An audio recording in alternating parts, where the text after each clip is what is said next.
Good evening, everyone. Good evening. Welcome to Dimension Zero. My name is Danny Alex. Wednesday night, stuck in the dog days of summer. Well, that's okay. You know, the dog days, woof, woof, woof, woof. And there's not too much going on in the world of everyone kind of like, a lot of people disappear in August, right? So you don't get, I tell you, you try and dig up some, like every show you're like, I'm digging up stuff like, what is it? We got to talk about something that's kind of, what's cool to talk about. Well, you know what? There's a few things we can talk about. Star Wars. I tell you what, Disney is desperate. Disney is desperate when they start crossing over Star Wars and Marvel. It's true. We're going to talk about that. We got an article. We're going to discuss what it is. Some of the we're going to banter around the subject. But it's true. It's true. I don't know if they're just testing the waters with this, but we'll get into it. Star Trek. Oh my God, guys. Strange New Worlds. Look, you could, and if you like season 4 of Strange New Worlds, that's okay. Like, I just think it's ridiculous. The second episode, they might as well just call the second episode Event Horizon, which was, the second episode was, it was palatable. I don't think that's really a great, palatable means you could stand it, right? It wasn't. Hey, Crank, how you doing, my friend? Welcome back. Let me put that up there. We got medium, tall. No, we want big. Give us big and regular. I think that's gonna work out good, right? There we go. Let's get some. Crank, how are you, my friend? I am one with the. I am one with the fart, and the fart is in me. That's how we start the show, my friends. Oh, I wanted the applause. A little bit of laughter. I wanted the applause for that one. Crank, that's what we're going with today. Scotty, greetings and salutations, my friend. I hope you're doing well.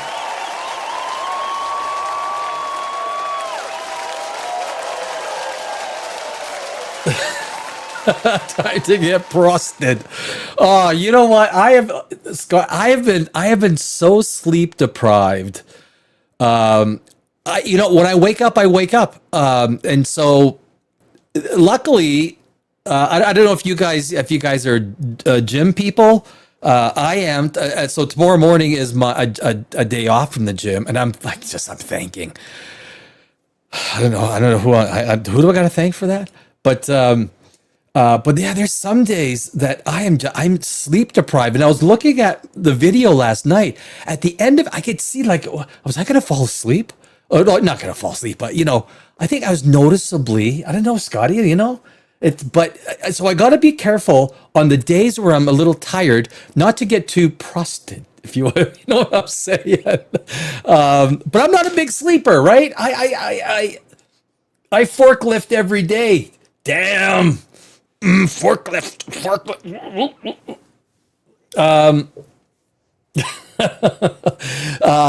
But I normally say, like, sometimes if I go to sleep, if I go to sleep at 10 and I wake up at 1:30, I'm up. I start going. And then I will fall asleep in my chair for an hour or two at some point in time. I say, okay, you know what? I feel myself falling asleep, so I fall asleep. It's not optimal, but actually, back in the old days, I don't know when the old days are, prior to the 20th century, I guess, maybe, there used to be 2 sleeps. That was the deal. People would have 2 sleeps. There would be the first sleep, and then they would wake up and, I guess, do stuff. I don't know. And then they would have the second sleep. And I guess that was for, I think that's you have a friend like that? Well, yeah, I guess it's just cycles. I don't know. But there's some science behind it, right? There's serious science. Maybe I should start forklifting. Here's what we got to do, guys. We got to start the show with a Dama. So say we all. So say we all. So say we all. So say we all. We got to start the show with a little Adama. So say we all.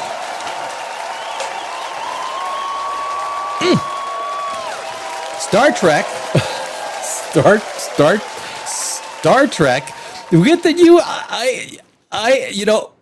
We're coming up to an episode 5, which I'm really excited about in Star Trek season 4, episode 5. I can't wait. We're gonna touch on it in the Star Trek segment. There's a little article. Yeah, we're gonna. I mean, there are so few people watching Star Trek now. It is literally a dead brand. No threatening Cylon. You want a threatening Cylon? Where is it? This is my threatening Cylon. It's not bad, right? Not bad. This is my threatening Cylon. I should try and do a whole show with this, just like an entire show. But I boys won't know I actually by accident. By accident.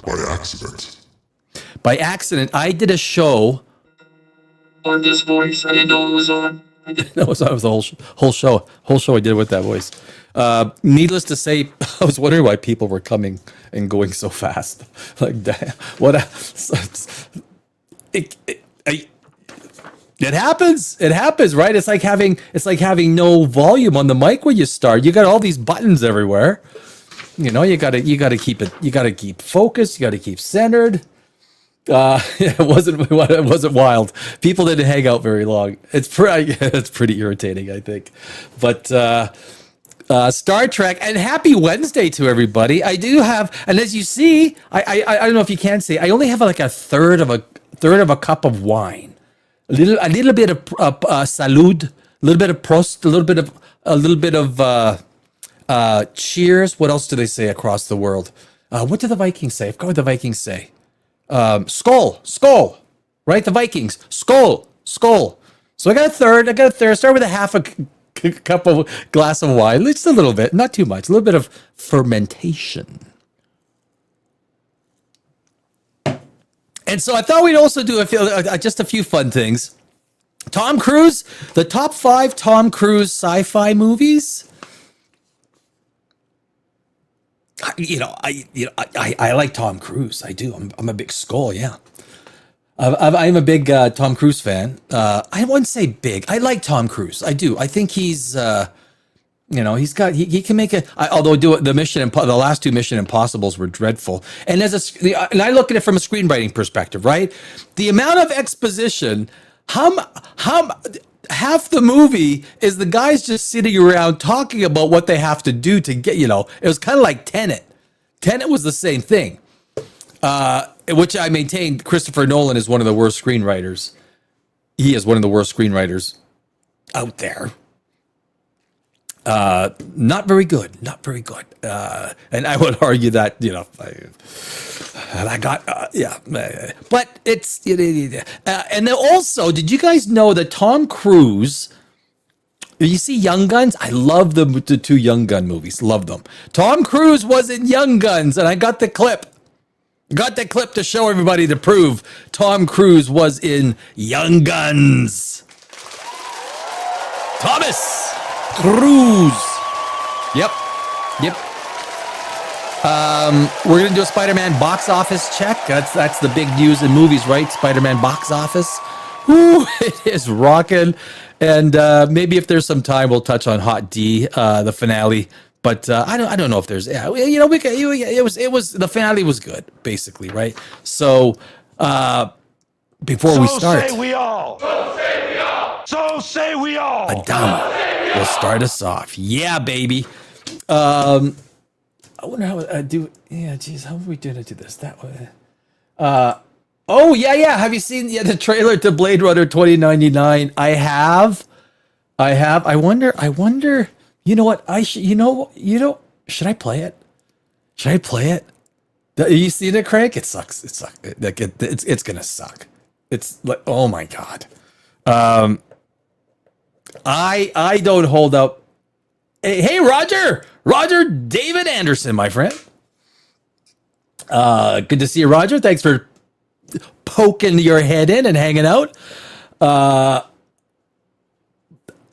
You bring up an interesting point.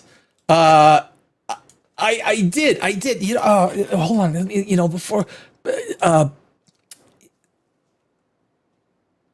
Go with the flow. Thank you, Scotty. Go with the flow. 2099. I think. You know what? Trailer. I mean, I think it's. I mean, look. There's a lot of stuff we can get into on this, right?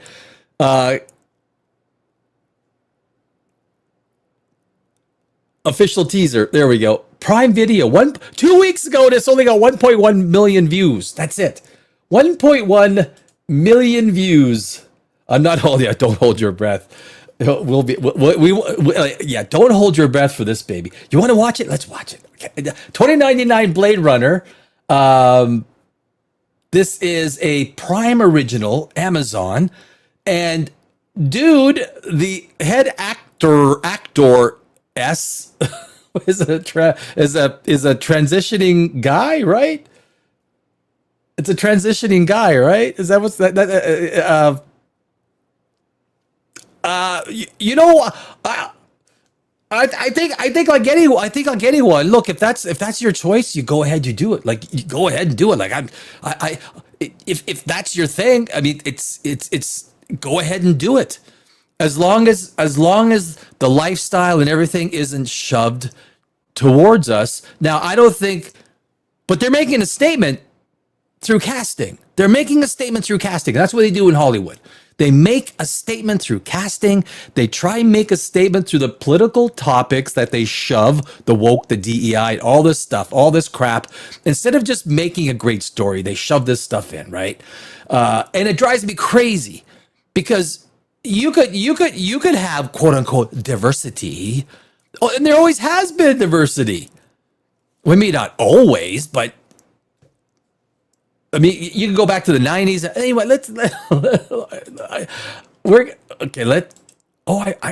I did watch some of this. I did. Yeah, it looks familiar. So let me punch this baby up here. Blade Runner. What? This is just a badly conceived. It's a bad idea. I don't know. And you know, everyone, we could be. Let me make me smaller. Gotta do some. It's set up for articles, not trailers. So there we go. There we be. A little bit bigger. We can fit that. There we be. Yep, that's looking good. Yes, update that. Yeah, there we go. So this is the new trailer for Blade Runner 2099. I'll stop it every once in a while just to, the copyright stuff, just to talk about it. Oh, wait a sec. Sorry. Volume. Hold up. There we go.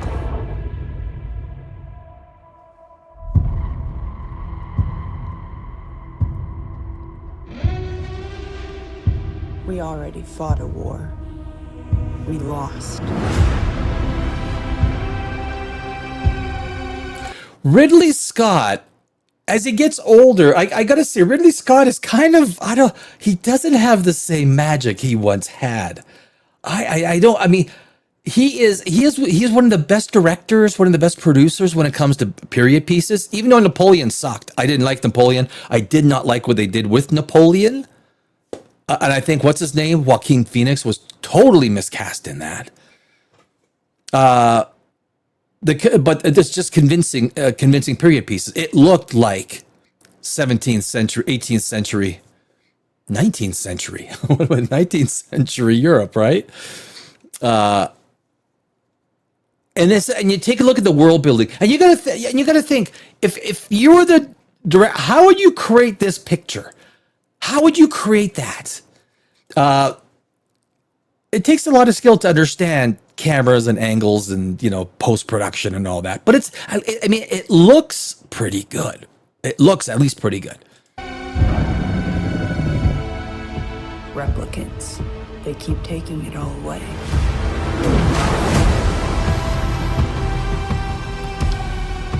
How much longer? Until we have nothing. Until we are nothing. One of the things I will say is, look, sci-fi is a predominantly male category, predominantly male, and they constantly feminize it to the point where it's like the guys are just always in the background. And if I was gonna do 2099 Blade Runner, I know exactly what I'd do. It'd be dudes. And the females spread out in a way that makes sense, right? That's just the way I would do it. And I would do it in the spirit of the original Blade Runner, but I would obviously different, right? You want to do it different. Don't want to do it the same. But what Hollywood is pushing so hard, and look, Spider-Man, if Spider-Man doesn't teach you a lesson, Hollywood a lesson in that just make a movie that people can feel and understand stuff, when are they ever going to learn anything? But this is kind of the same thing, right? Michelle Yeoh, she's finding it so easy to be involved in some of the worst TV and movie projects. They must be paying her a lot of money to get involved, right? Section 31. What was the one with The Witcher? The Witcher spinoff, that was just abhorrent. But anyway, hey, look, it's their money. Go ahead and spend it.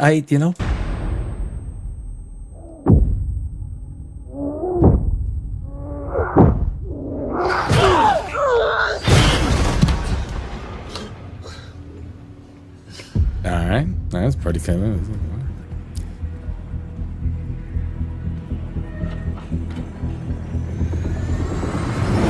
Michelle Yeoh.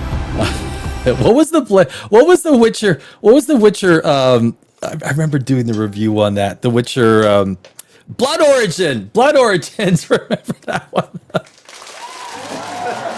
Don't need the applause for Blood Origin. Did you see? I remember it came out Christmas Day. Like three years ago. And then she did Section 31. I mean, she just takes I think she gets paid millions of dollars. You want to do it? Well, how much money do I get? If the price is right, you get Michelle Yeoh. The old world forever fights to come back. Humans want what was taken from them.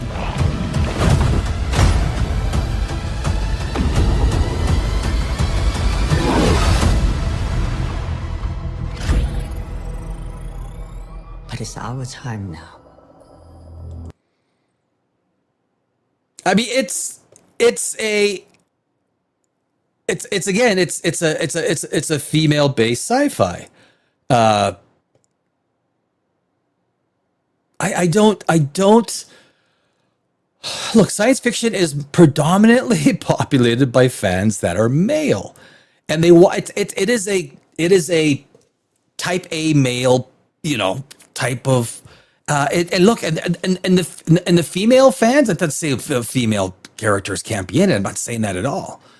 But when you remove the masculinity, the sheer, it's like how can you do Conan the Barbarian without Conan, right? How you can't. And it's their money. It's their money. Amazon's got money to burn. Yeah, we'll get to yeah.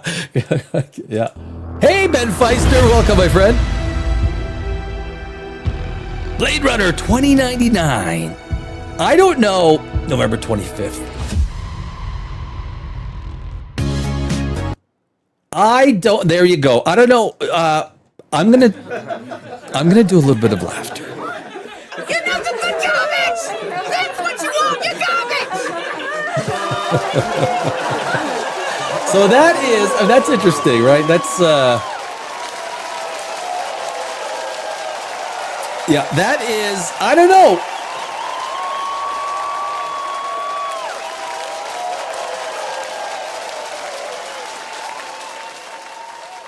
Where are we going here? Scotty, yeah, we went with the flow.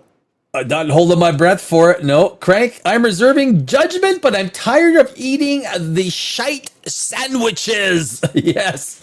Yes. I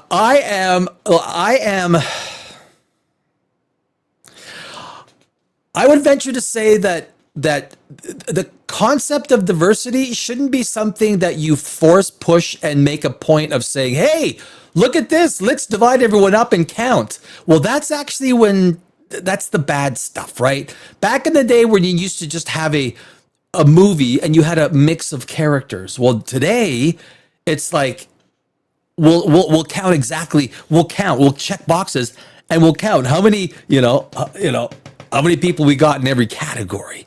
Let's do the count. And I think a lot of this, the inclusion of transgender. Look, it's not that they have the same rights. Everyone's got the same rights to be cast and everything like that. What's his name? Seen on there, Elliot Page. He, she, go for it. Go for it. We just don't need transgender lifestyle shoved in our faces, right? We don't.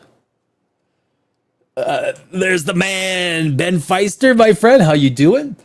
Crank, men build civilization with the support of women in the background. Basically, I mean, for hundreds of years, thousands of years, I mean, who goes out to do battle, right? And here's a reason for that. There's a really good reason for that I want to get into.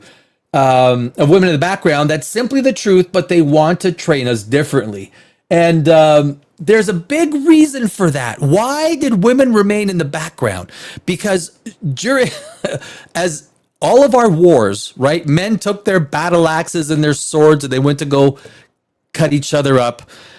If you had 50-50 male and female, but after a really bad war, you had 30% males left and 70% females left. You're good. Like, you're still good, right? But if you lose 20% of your female population, you're in trouble. If you have 70% males left with 30% females, first off, probably a lot of males will get, killed off just because they're fighting over the lock and key. But women are, and this is the women are the key to civilization in the sense that you cannot lose your female population if you want to repopulate. You need your females. Males were kind of disposable. We'll go out there, whoever comes back will get to repopulate with the plenty of women that are out there that are left, right? So it is, in a very essence, by the default of that fact, sets women up as so important. They have the superpower of birth. It's a superpower, right? It is. And no one's putting anyone down. You can't lose women, especially when it's the old days where butchery was done with axes, swords, and arrows. Look, if the women wanted to go ahead and do that, go ahead. I don't think I'd want to go to war with, when it's battle axes and axes. Doesn't sound like a whole lot of fun. Now, in the sci-fi world, watching fantasy, like Hot D, right? House of the Dragon, was it the perfect season? No. Again, they do surface level stuff, but the final episode was pretty good. If you like swords and sorcery, you got to watch it. It's all we got. We don't get much swords and sorcery anymore. It's the best we got, really, and it was okay. It was okay. I think like 7.5 seasons. So. That is but that's interesting. Yeah, that Star Wars and Marvel crossover. I don't know if you heard about it, guys, but Star Wars, Disney is just completely out of ideas. I have, as they say, I'd love to be in the board meetings with Disney, right? How are you guys doing? Well, a whole lot of people just sitting there going, no, I didn't. Anyone got an idea? No. I'm out of ideas. Well, what if I got an idea. What? What? So say we all. So say we all. So say we all. You got an idea? Someone at Disney has an idea? Yeah. What if we, just saying, what if we mix, do a crossover with Star Wars and Marvel? Hey, baby. Yeah, baby. What if we merge the characters into a shared universe? Now, it's happening. It is happening. Now, granted, it is not going to happen on a TV show and it's not going to happen in a movie. They are going to start with the comics. They're going to start with the comics. I'm probably thinking they might be testing the waters on this. I got to move this over here. There we go. But anyway, there's going to be, let's get into this article and let's have some fun. Let's have some fun, my friends.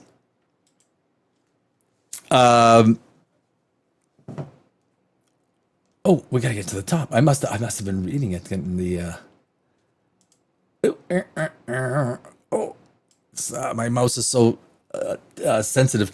Star Wars and Marvel set first ever crossover with Kevin Smith penned comic event. See the cover exclusive. They actually got the covers throughout this article, so we'll take a look. So there's your first Star Wars Marvel. Hope assembles. Hope assembles. We got Luke, and that's of course the thumbnail. I don't know if you've seen the thumbnail in the YouTube or Facebook or TikTok. I'm not sure if they. But we got Luke Skywalker.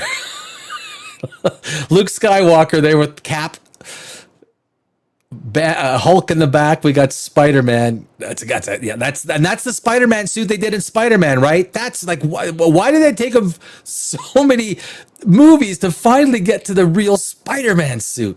Damn it. Key points: Star Wars and Marvel announced their first ever official crossover.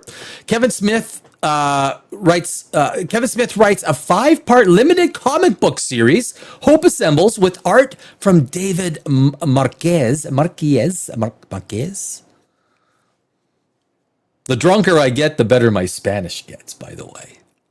The heads behind Lucasfilm Publishing and Marvel Comics tease what's to come, calling the story exciting, unpredictable, and heartfelt. All right. I mean, you got to give everything a chance, right? They might be able to mesh it together in a way that's like, damn, right? Damn. Make this a little bit bigger. There we go. For the first time, the worlds of Star Wars and Marvel will collide with an official crossover event titled Star Wars Marvel Hope Assembles. Get it? Right? Assemble. Get it? Get it?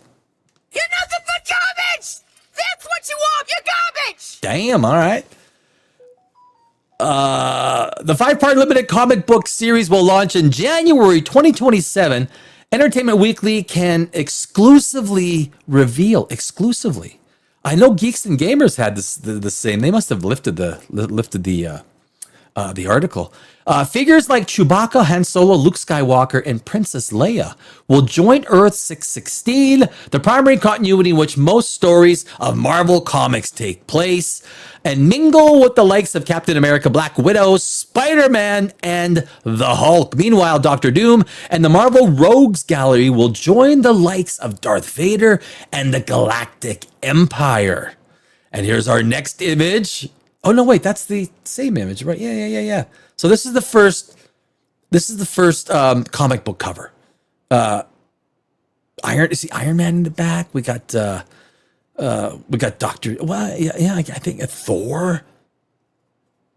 There's only one Star Wars guy there. Luke. Well, Luke's pretty big. Luke's pretty big character. Luke Skywalker, Captain America, Spider-Man, Hulk, and more. Meet on the cover of Star Wars Marvel Hope Assembles. Credit goes to Lucasfilm Publishing. This is our next cover. I wonder if I can, there we go. Get the whole thing. my mouse. I think my mouse is on like the most sensitive setting. But there's Darth. We got Doctor Doom, Thanos. Did you guys see that meme with Thanos and Chuck Norris? Chuck Norris is sitting there and he's got his foot, his boot. You can see the bottom of his sole, and his sole is like it's got the lines right, like Thanos's chin. I should. So it's kind of like, yeah, Thanos got kicked by Chuck Norris in the chin, and that's why it's pretty funny. It's pretty funny. The epic pop culture collision will coincide with the 50th anniversary of Star Wars, created by filmmaker George Lucas, with the launch of the original movie in 1977, now known as Star Wars Episode 4, A New Hope. I mean, the way they number these things. I mean, I still think of A New Hope. It's like the first Star Wars, right? I always get confused. Basically, also look, the prequel. I don't know if you guys like the prequels. I'm not a big prequel guy. They're barely tolerable. The sequels are horrid. They have not aged any better, but yeah, it's a taste thing, right? Although the prequels have gotten somewhat better with time. Kevin Smith, the actor / director who wrote major runs of Daredevil, Batman, and Green Arrow, writes the new story. David Marquez of Uncanny X-Men and Ultimate Comics Spider-Man is the artist behind the comic, as seen in EW's exclusive first look at the cover design. Actually, the cover designs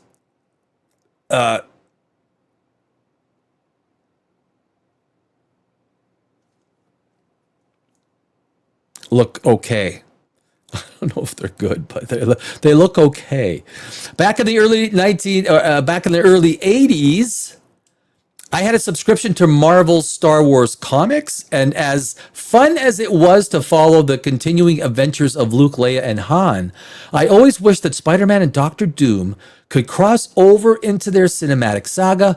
Smith says in a prepared statement to Entertainment Weekly, so when the opportunity arose to actually tell that story, nobody had to force my hand. I'm ecstatic to be writing Hope Assembles for the 50th anniversary of Star Wars. There's so little, there's a little bit of Star Wars, I was going to say Star Wars jet fighter, Star Wars starfighter news, but there's just not much out there to talk about. But many thanks to Marvel Comics and Lucasfilm for trusting me to fly the Falcon and the Quinjet.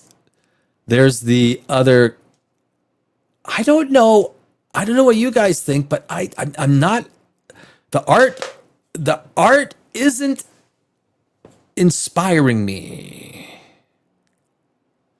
These covers aren't inspiring me.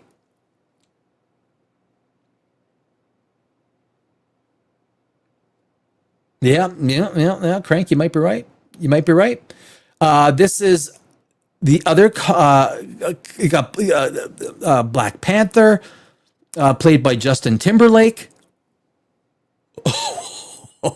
Just kidding. We got Leia, C-3PO, The Thing,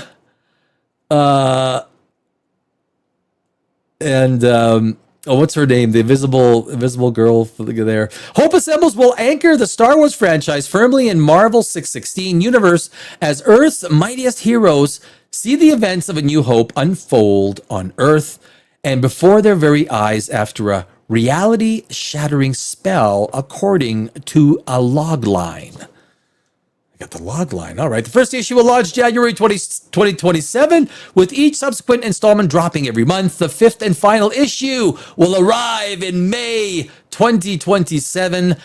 With Hope Assembles, Kevin Smith has written a true love letter to Star Wars, to Marvel, and to comics in general. I mean, I wonder what the whole premise of it is, though. Like, how do you combine two universes like that and make it make sense? Like, I get into my screenwriting mindset, and I think, okay, well, how do I merge these two universes? I guess if you do kind of like a Guardians of the Galaxy kind of a thing concept, where the superheroes are in that sci-fi setting, and instead of Guardians of the Galaxy, the whatchamacallits, with all the starships and the spaceships, it turns into. I mean, I think there could be ways. There could be ways to make this work. I'm not going to poo-poo on it altogether. When I first heard it, I'm like, what? That's all you got? Excuse me, that's all you got left for ideas? There's the other, you got Obi-Wan there, Daredevil, Deadpool, which is kind of why I put Deadpool in there, and Wolverine and whatnot into the thumbnail. We've got the fire guy, what's a Human Torch, Hawkeye. We've got the little guys there. What are those little guys called? I forgot their names. This marks the latest I know, Craig. This marks the latest cross-brand mashup at Marvel, which kicked off a new crossover series with DC, starting with last year's Batman Deadpool, and continuing through to this year's Superman Spider-Man. In a separate statement, C.B. Kibolski, the outgoing editor-in-chief of Marvel Comics, I don't know if he's done a terribly good job, because Marvel Comics is really in the dumps from everyone who's in the comic business that I speak to, who announced his departure from the role in July, says his time at Marvel has been filled with many dream come true moments. Not for the fans. I don't think the fans have been overly impressed. But this Hope Assembles crossover is truly one of our proudest. He notes, it's an idea we've waited to explore since getting the Star Wars license back over a decade ago, but we knew we'd have to wait with the patience of a Jedi to make it happen. The 50th anniversary, for some reason, the Acolyte song came into my head. What was that when they're singing the friend of many? Remember that? Oh my God. You know what I'm talking about, right? You know what I'm talking about. You shall not pass! Agreed. The 50th anniversary of A New Hope has finally given us the once-in-a-lifetime opportunity to bring these two universes together in this incredible story being told by Kevin Smith and David Marquez. Getting the call with the green light from Lucasfilm was a magical moment. It was as if Han Solo himself had called to tell me, "You're all clear, kid. You're all clear." There's all your all of your comic book covers right there. Oh, there's more? Oh no, I said something. So there you go. That is. So I don't know if you guys think that's a good idea or not.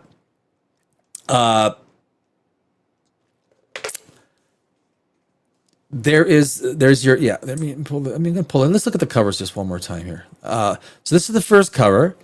We got Cap and Luke. Spider-Man. That's a good drawing of Spider-Man. I'm not big on the art though, right? I don't know about you guys. I'm not big on the art. I don't know what the story premise is. But it whatever it is, it's got to be convincing. I hope they thought this through, because you could do a lot more damage, right? A lot more damage. Darth and Doctor. Who would win between Darth Vader and Doctor Doom? Hello, Ben Feister. Welcome back. Who would win between Doctor Doom and Darth Vader? Who would win that fight? That's an interesting question. I bet you most people would pick Doctor Doom. I bet you most would pick Doctor Doom. I would probably go with Doctor Doom. And this is the other cover. Han Solo, Chewbacca, Wolverine. Wolverine's got pipes. He got like pipes like me. He's got like... Not really, no, I got it. Just kidding. There's Groot. Hey, Groot. Peter Quill back there. We got the raccoon. Gamora. I love Zoe. Zoe Saldana looks so sexy in green, doesn't she? Zoe Saldana. Did you see? I was going to do I might do it tomorrow on Pop Rageous, but Zoe Saldana is getting sick and tired. This is why I love Zoe. Sick and tired of the stupid diversity questions. There's an article that says, look, just ask me about being an actor. Don't ask me about these stupid questions about diversity. Thank you, Zoe. Thank you, Zoe. So say we all. So say we all. So say we all. So say we all. Yep. Zoe Saldana. My future beloved. I think she's happily married. Damn. Oh well. Then we got this is the I don't know what you guys think. And then the final one, they got Deadpool. I mean, I don't know if that's a great picture of Obi-Wan Kenobi. I don't know. So that is, there you go. I mean, that is, love it or like it. I mean, what did you guys think? I don't know. I mean, it's not impressive. I mean,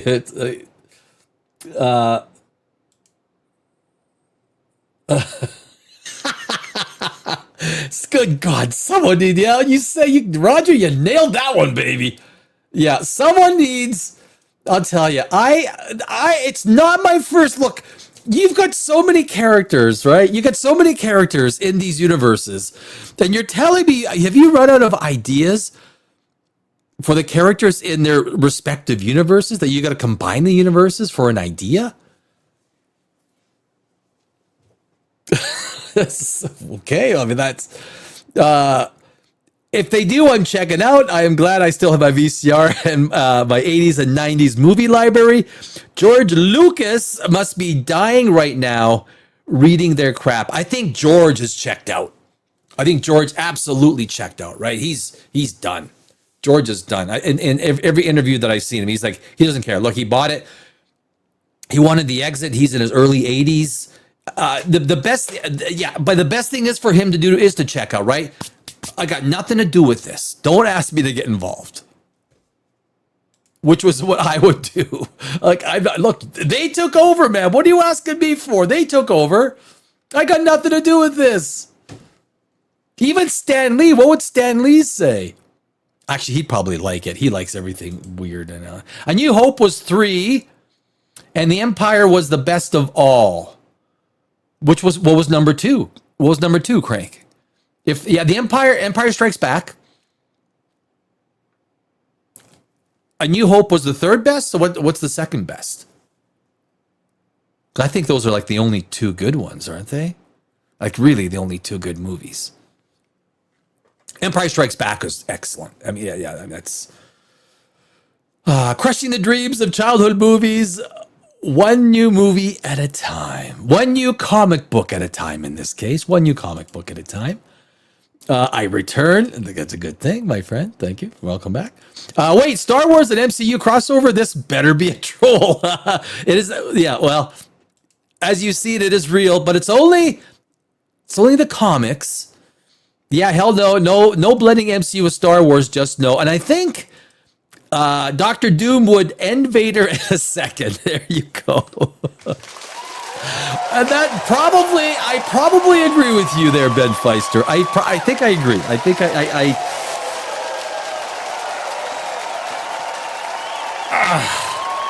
So say we all. So say we all. So say we all. So say we all.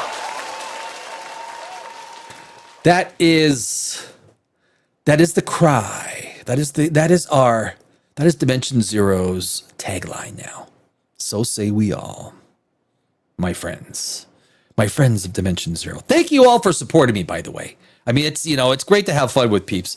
And that's why if you can't do what you do and have fun doing it, why are you doing it? Right? I mean, but I don't know if you guys noticed with the subscriptions, I've been putting a lot of new videos in the subscription side. And I'm going to be doing a ton more videos ultimately on the subscriptions, and also a bunch of other things eventually when the number of people build. I think there's on Facebook, there's a nice growing little contingent of subscribers. So, and what else? What else I was going to say?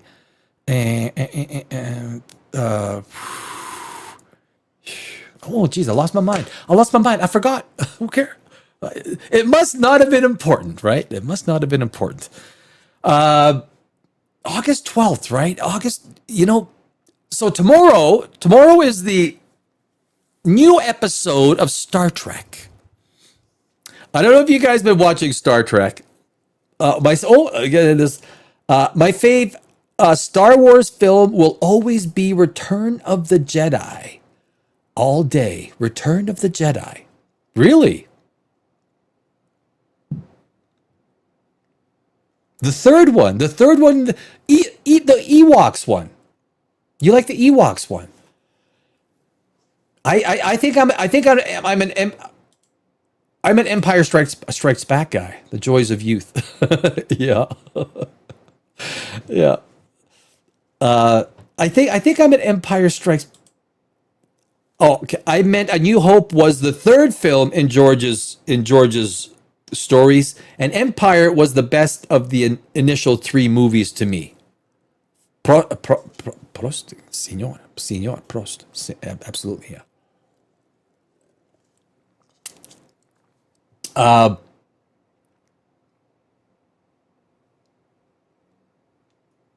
A New Hope was the fourth film, right? Because you had the three prequels, and then A New Hope is episode 4, right? Empire's episode 5. Is that where we're going? Is that where you're getting at? Is that where we're... I agree with you. Empire, to me, Empire is the best movie of the lot. I definitely enjoyed. I remember. I think I went to go see Star Wars in the theaters. I think you guys did too.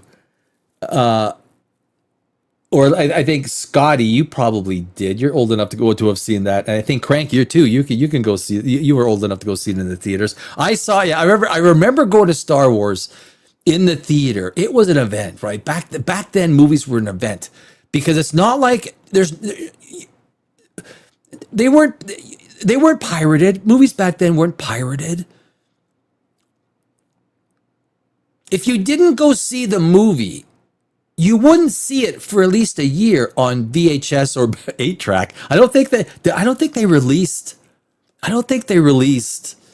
Star Wars on 8-track. They might have. Yeah, the lines were insane. The lines were insane. It was a spectacle. It was a live spectacle. Because if you didn't, I remember, I don't know if you guys ever watched it, Cosmos. Carl Sagan Cosmos was in 81 or 1980, started on September 23rd and went to December 23rd or September 22nd to December 23rd. 1980, it came out, 1980. And back then, right? Back then you had a Duke. I think that we started to get the remote controls in 1980. But if you missed something on TV back then, you had to watch, hopefully get a rerun. And the rerun wasn't going to happen till after the series ended. And so if you missed something back in those days, you were absolutely screwed. And so if you wanted to go see a movie, right, you had to go see the movie, or else where else are you going to see it? It's going to get released on VH. Remember Blockbuster? Remember going to Blockbuster? We all remember Blockbuster. I'm a huge sucker for good redemption stories and seeing Anakin kill. Yeah, that's the big part, right? That's the big part. Yeah. Seeing Anakin kill the Emperor on the Death Star was epic. That was the ending. I got it. I get where you're coming from. That storyline, the whole bringing those storylines to an end. The Luke Skywalker, the fight with Darth Vader with the Emperor and all that. Yeah, that was good. That was definitely good. I know. Yeah, no biggie. Lines around the blocks. Oh yeah, that was the old Star Wars days, right? I was born in '89. Oh, I wish I was born in '89. Oh, I'd be so much younger. So I couldn't see Return of the Jedi in theaters. No, you weren't even a sperm and egg cell. You were like, The atoms that were going to compose who you are were spread out amongst the world. Still. Interesting concept, right? Where was I? Where was I before I was born? Well, you know, I was my dad's remote control. You said that last week. I know everyone was. Hey, go change it. Go change it. My dad was like an old Czech German guy. Danny, go change the channel. Go put it on 9. What? Get up. Yeah, he's like, yeah. I get it now. When you get older, you're sitting on the couch. You're like, oh shit, I don't want to get up. Go change. You ask the little like 9-year-old, right? Get the, you know, they're like little rubber, right? Little rubber muscles, little rubber tendons. Old Carl Sharp lad. Carl Sharp.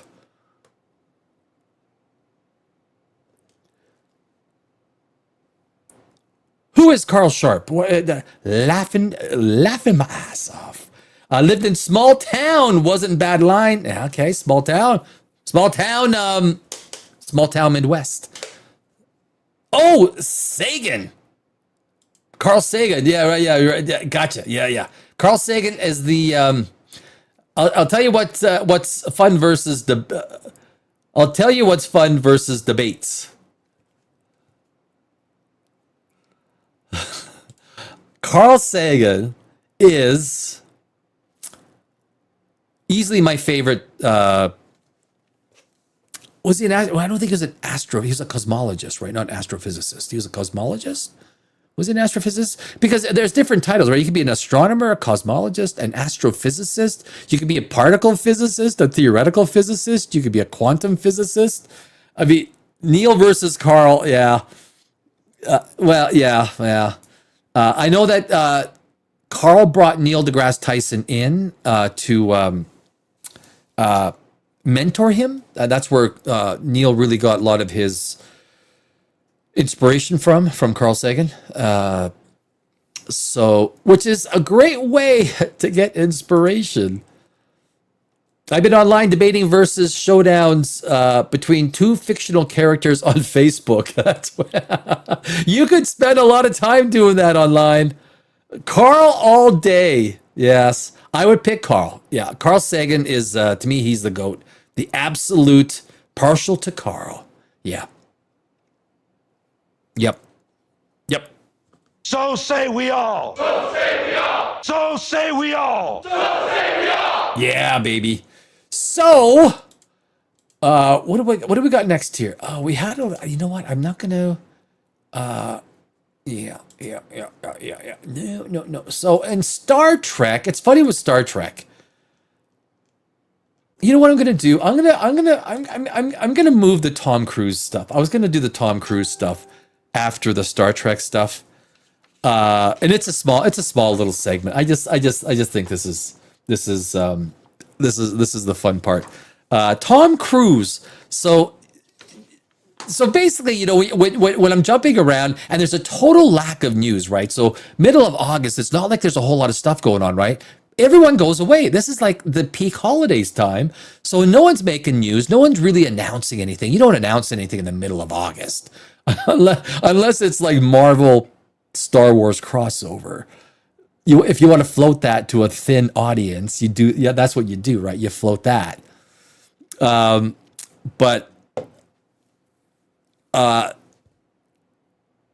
Oh yeah, so I'm going through. So you're going through things that you want to talk about, right? So I'm looking for sci-fi stuff, space stuff. There was a solar eclipse in Europe today.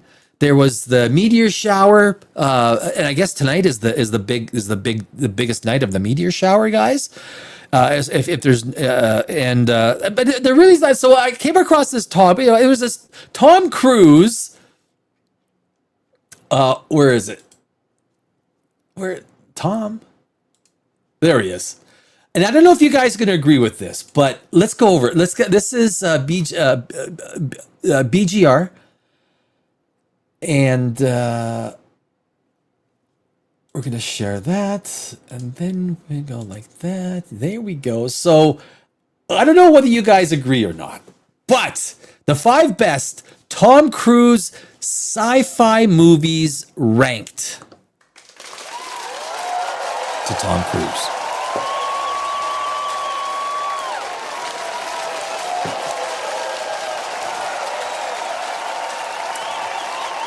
So, what? So these are the top. So I don't know if you got any numbers. Like everyone's probably got their favorite in their mind. I had my favorite in my mind. There's only there's we don't need to read the text. So here we go. So they have it. Let me fix this here so it takes more of the screen. There we go. They have it as number 5, Vanilla Sky. Vanilla Sky. Now, I don't know if I would put that into my top 5 Tom Cruise sci-fi movies. So we'll talk about that at the end of it. They have number 4, Oblivion at number 4. And I loved Oblivion. I loved Oblivion. I really did. I thought Oblivion was one of the best. Conceptually, it was strong. There are some really good actors in it. I love I think some of the concepts and Tom Cruise when he plays. There's not many times he doesn't nail the character, and this is one of these times where.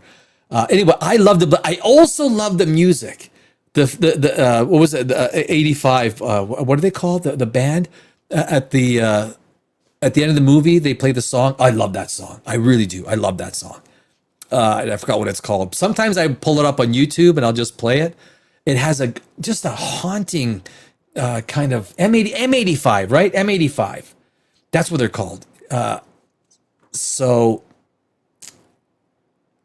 yeah. So I don't know. Oblivion at 4. We'll go over what I think I would do.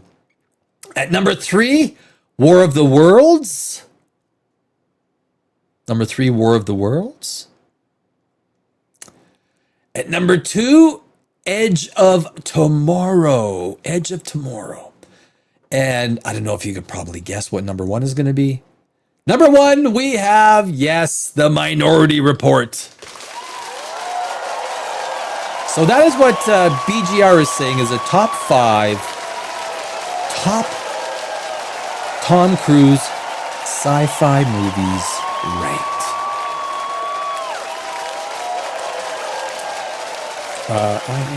IMDb. Let me just put up all of Tom Cruise's movies.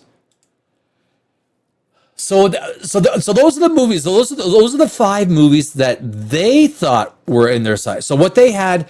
Let's go over this. Vanilla Sky, top 5 sci-fi Tom Cruise movies. Vanilla Sky, they had a number 5. Number 4, Oblivion. Number 3, War of the Worlds. Number 2, Edge of Tomorrow, Edge of Mañana. I like that movie. I think an Edge of Tomorrow 2 is a great idea. I think it is. It's a great idea. And number 1, my friends, Minority Report. So, let us go.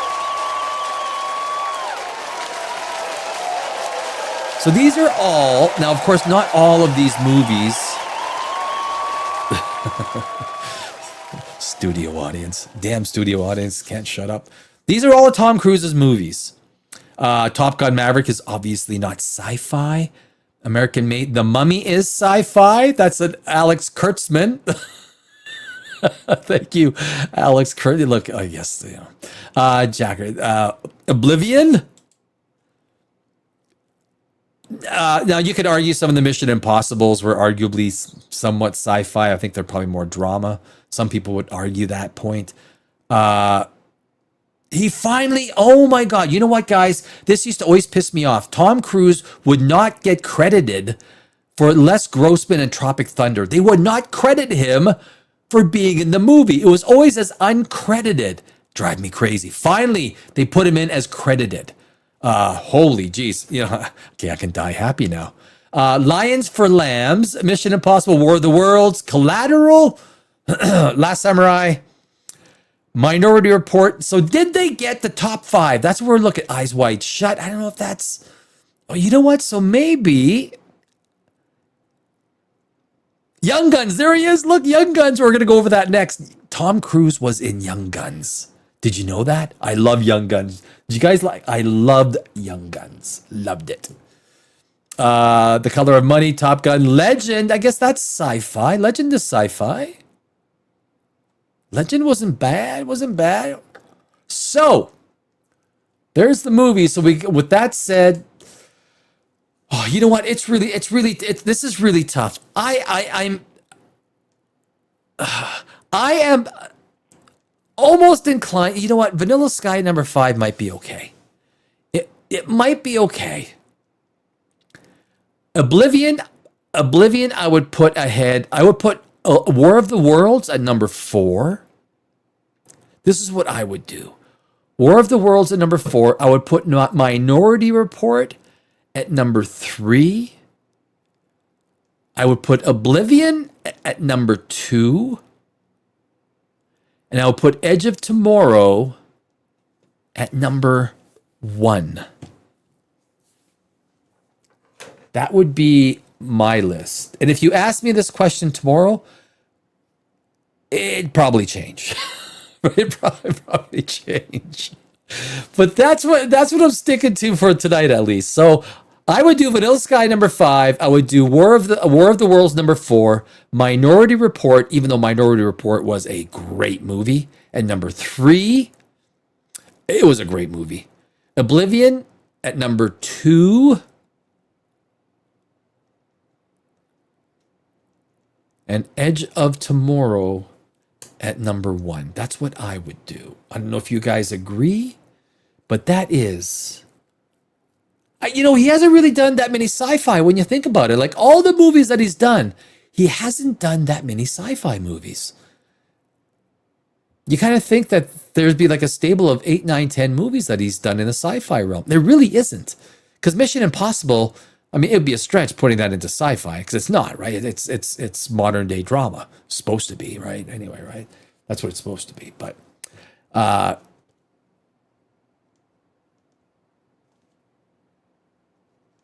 those are my 5. That is what I would do. That's what I would do. That's my list. Now, Tom Cruise. Tom Cruise. Oh, I gotta do it a different way. So I got the video. Tom Cruise. I don't know if you guys know. Tom Cruise was in Young Guns.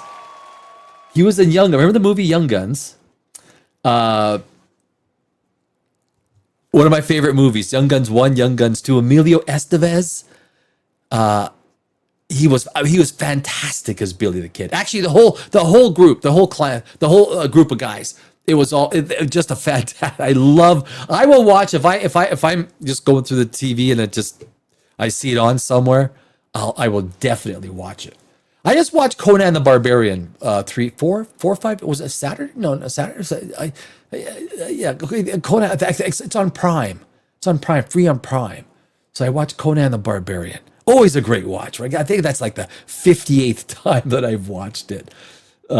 So let me. I gotta show you. I gotta show you this video file. So I got 2 different videos. I got the short. I'll play the short first. Tom Cruise.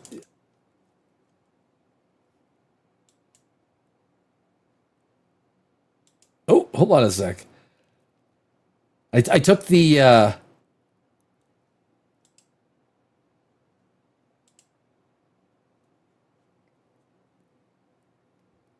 there we go. So that's Tom Cruise. Remember when what's his name? They're leaving the house.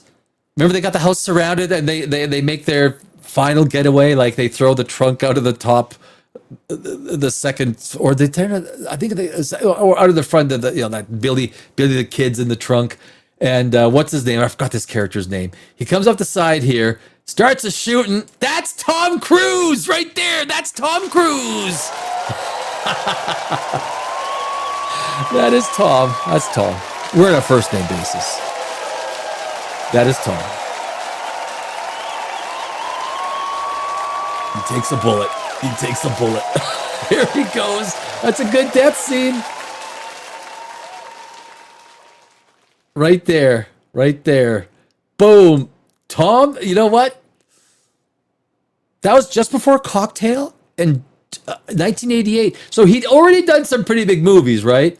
But that is Tom Cruise, and you could kind of tell his mannerisms at the end. When you see him fall down, you can kind of tell Tom Cruise mannerisms at the very end. That's Tom Cruise right there, Tom Cruise. Oh, oops. Let me play. Sorry, I screwed up. Watches that man right at the very end. You could just kind of, it's got the Tom Cruise mannerism. But anyway, so there's also, there's another video.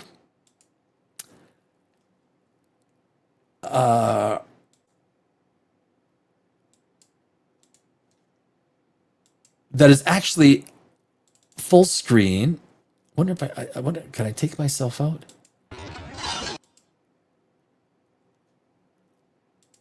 Yeah, let me take myself out. Let me take myself out of this. So this is the full screen. It's slow motion. That's Tom Cruise right there. Young Guns. Tom Cruise.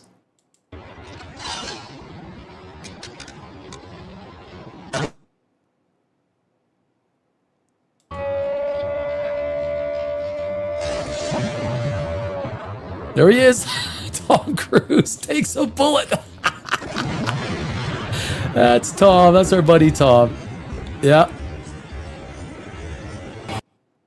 Yeah. Tom Cruise. I didn't know. I didn't know until tonight that he was in Young Guns. But that is Tom Cruise. That's at the end. Tom Cruise takes a bullet for the team.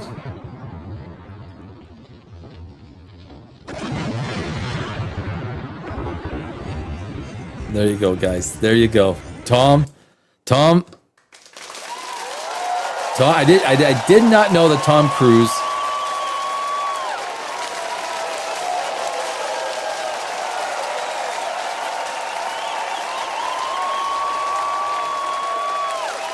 I didn't know he was in one of my favorite movies, Young Guns. I love Young Guns. Love Young Guns. I didn't know he was in it. Didn't know. So, cheers to a Wednesday evening in the dog days of summer. Dog days. We're the dog days. What do we... Yeah. Tom Cruise is still relevant? Oh my God, Tom Cruise is uber relevant. He's got the new movie Digger coming out, right? Digger. You know what? It might do 100 million. It might do 400 million. I don't think it's going to be a blockbuster hit, but it looks pretty interesting. I don't know. You know what? Maybe we should watch Digger. You know what? I wouldn't mind. Yeah, they'll probably nail it. Oh, they did. They hit me with copyright the last time. Yeah, that's fine. Yeah, geez. You know what? That's the way. That's the except Empire. Yeah, Peak Meteor Shower is this evening. It is this evening. Don't miss it. Don't miss it if you're in, solar eclipse, Iceland and Greenland. Greenland, right, Scotty? I think Greenland, Iceland, and parts of Europe. Back in 5. Are you back, Scotty? Road call. road call. You shall not pass! For a 65-year-old guy, that's pretty convincing, right? When he recorded that, he was like 60 years old. You shall not pass! It's pretty convincing. No, I won't. I'll wait here. I'll wait here. Gandalf, I'll wait here. I'm good. No, I'm good. Yeah, no, all the Tom Cruise movies, that is tough. That is tough. They're all pretty good. Look, I might have an order. Actually, if I did the order right now, it might change. I don't know. It might be fun to do. A night of classics. Yes, Prost, my friends. Salud. I hope you're having a great Wednesday evening, my friends. Nice and relaxing, nice and quiet. Low stress. That's the so Star Trek. Star Trek. Guys, season 4, episode 3 was an utter disaster. It was literally one of the worst, not just worst Star Treks. It was one of the worst. It was up there. It was up there in the bottom of the barrel with every Starfleet Academy episode.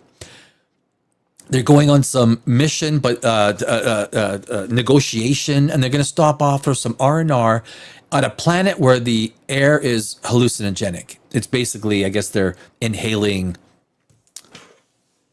mushrooms the whole time.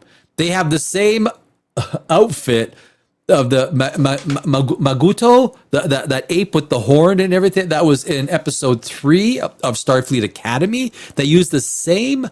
I have the video. Should I play the video? I made a video. I'm gonna play it. Okay, I'm gonna play it. I wasn't going to, but I thought, now that I'm thinking, I made this funny little video about it.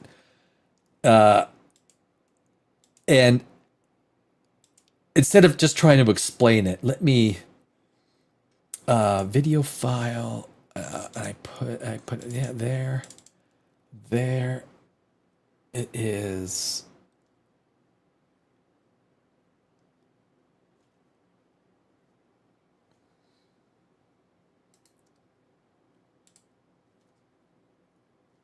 So Star Trek. I'm going to touch briefly on Star Trek.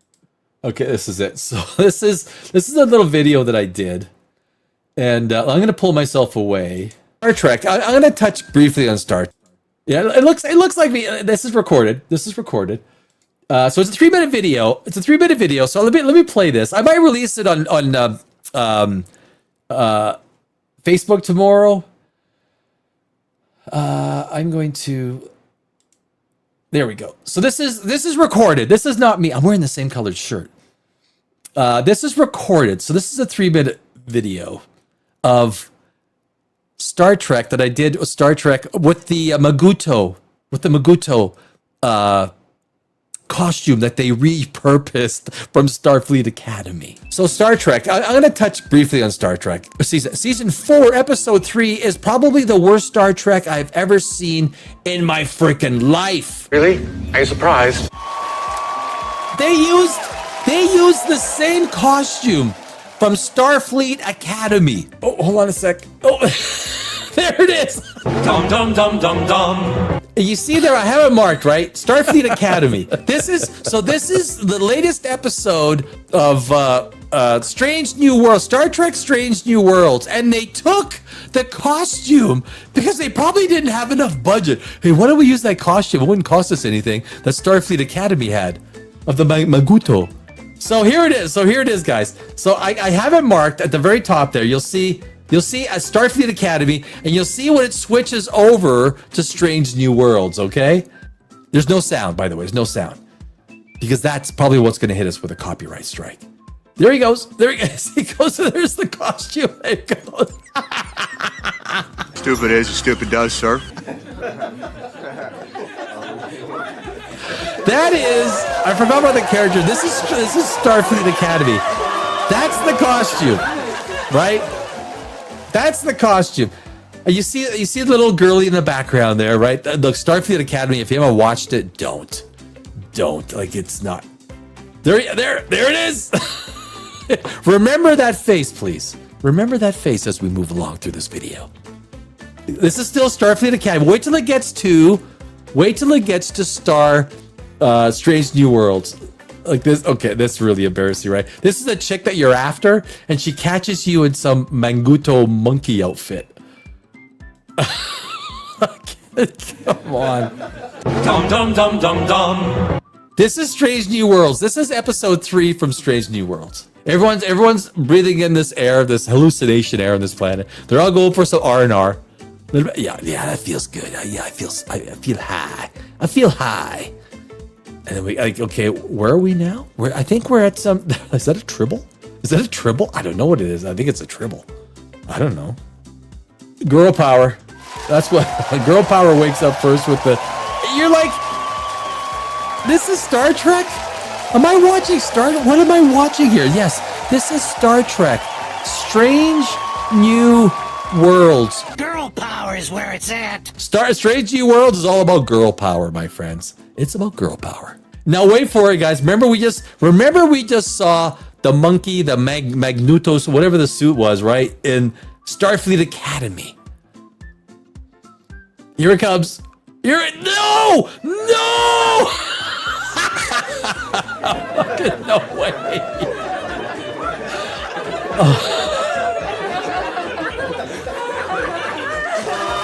This is Star Trek. Guys, this is Star Trek. Is that a joke? We're back to Starfleet Academy. Starfleet Academy. Same suit. Strange New Worlds. Like, this is the most... it is cringeworthy. Absolute mind-blowing. Are you freaking kidding me? Star Trek bullshit you have ever seen in your life.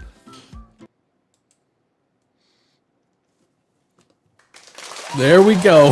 That was it.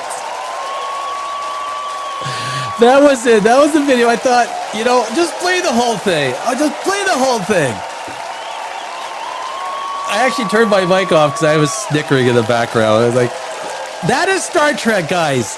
That is Star Trek. You're nothing but garbage! That's what you want! You're garbage! You hear that? You're nothing but garbage! Alex Kurtzman. Holy jeez. I mean, when it comes to destroying an entire franchise, Alex Kurtzman, like, he gets his paws on anything. I don't know how these people get their jobs, right? I mean, who thought it was a good idea to put him in charge of Star Trek? I guess probably the same person who thought it was a good idea to put Kathleen Kennedy in charge of Star Wars. Right? Yeah.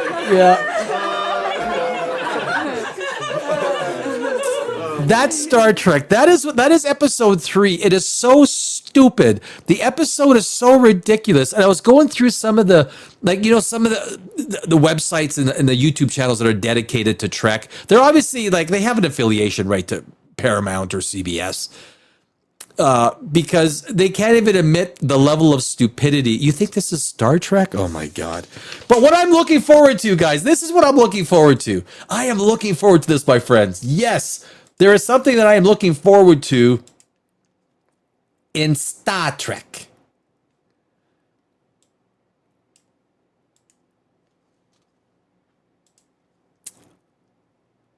Oh, how come it's not?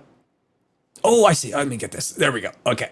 This is what I'm looking forward to. Are you paying attention? So this is Starfleet Academy, Strange New Worlds, Starfleet Academy.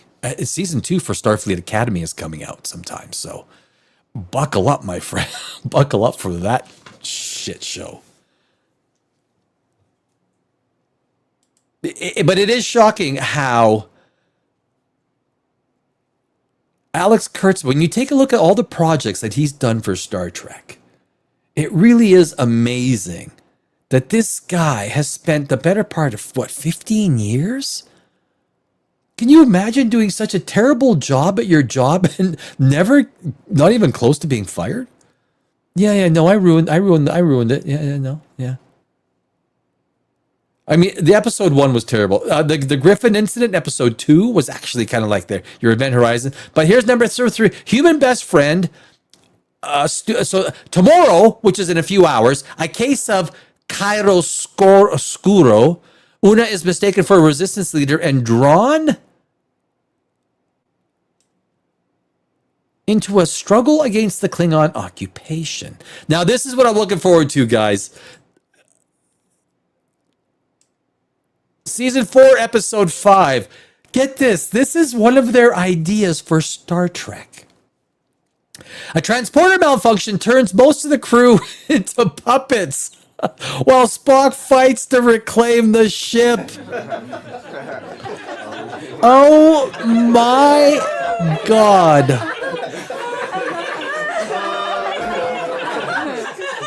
A transport. Could you imagine going to the head of CBS, the president of CBS? Because in Hollywood, in Los Angeles, well, basically, you sell you what's called elevator talk. You got to have a great log line. Your log line. This is your log line, right? This is the log line. It's one sentence that tells the person that one sentence that encapsulates your movie or your TV show. Could you imagine? I couldn't imagine someone in an elevator. I'm the head guy at CBS. So I got an idea. Get this. Let me get that. A transporter malfunction turns most of the crew of the Starship Enterprise into puppets while Spock fights to reclaim the ship. Oh my God, guys. This is what we're in store for. This is not tomorrow, but in 1 week from now. I'm looking forward to that. Unbelievably, I'm looking forward to that. The puppet episode. Guys, we are close to the puppet episode. And I'm looking forward to the puppet episode. Thank you. Thank you very much. Thank you for the puppets.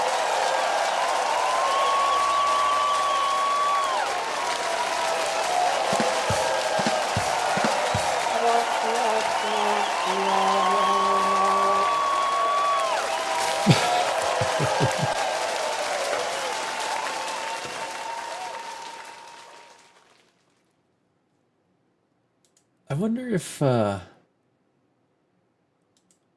is this? Tall.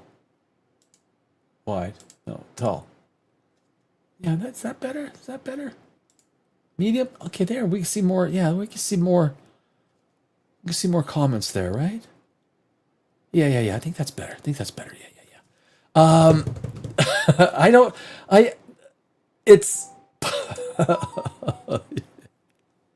I am without speech. I don't know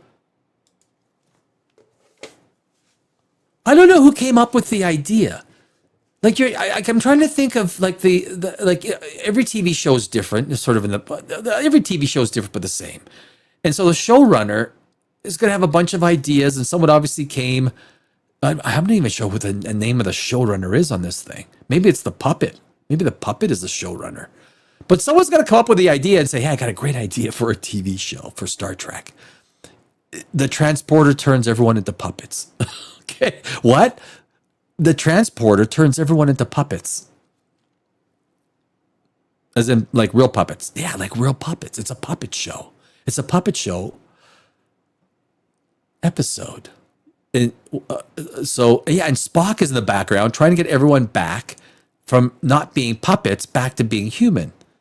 So everyone comes back, and the entire crew are puppets. Yes. What a great idea. What am I? Okay, there you go. That, my friends, I think, well, you know what? I should share this too. And this is really symptomatic. It's not symptomatic. This is why the numbers are what they are. And they're terrible. Where are we here? I had a dickens of a time yesterday. I don't know. Top TV shows. My mouse is so sensitive. There we go. Top TV shows on Paramount for August 12th, 2026. New episode comes tomorrow, August 13th. But take a look.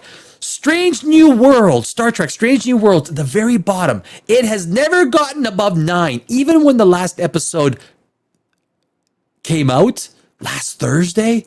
It was at number 9. I think it hit 49, number of 49. It is literally like, look, Paramount is not doing well. It's not doing well. 35. It basically means nobody is watching this thing.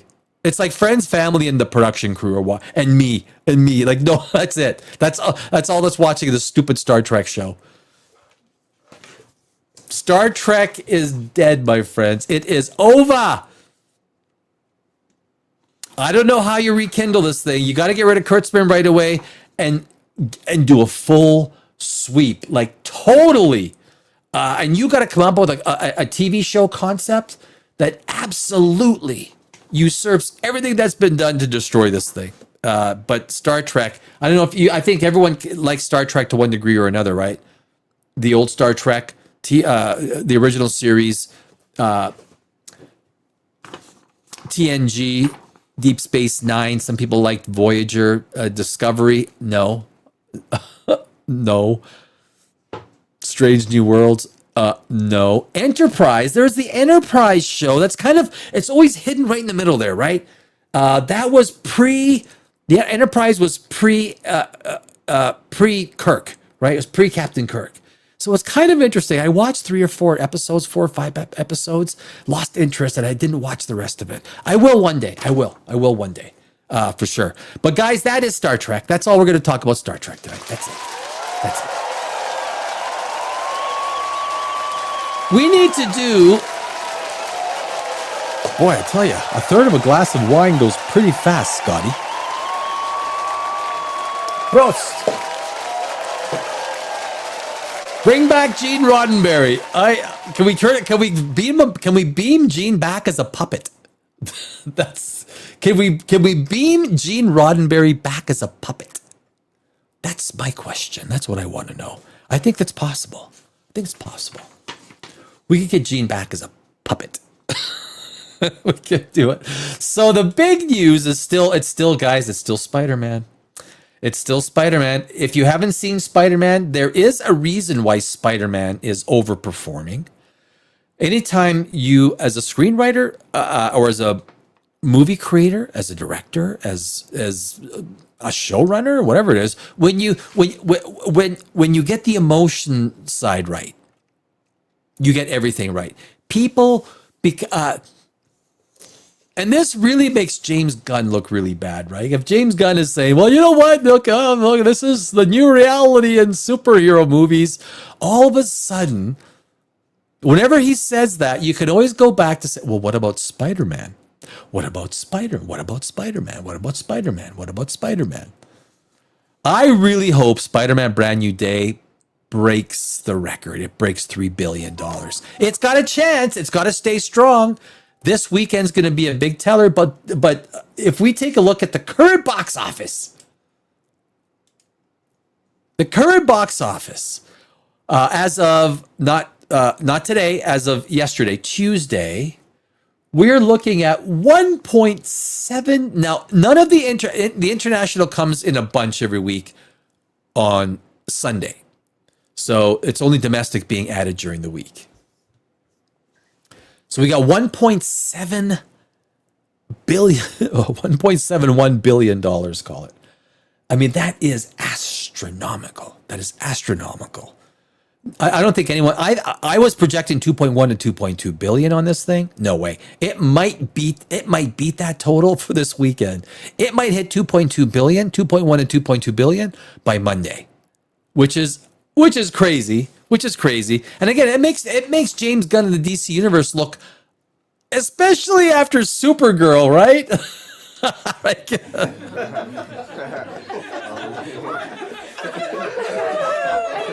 me. Yeah. James, you might have some problems there in the DCU. But so that is the latest tally right there, $1.71 billion. We'll see what happens next week, but that is the update on what is Spider-Man doing in the box office. There we go.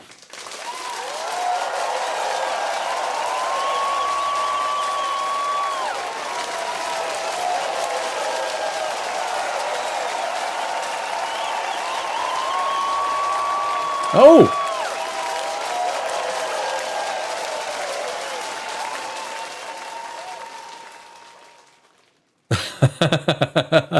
We watched He-Man last weekend, and my dog's ashes, whose name was He-Man, sitting on the fireplace, fell off the shelf while watching. Come on, that didn't happen, did it? Craig, you serious? Come on, did it? Did it? Seriously?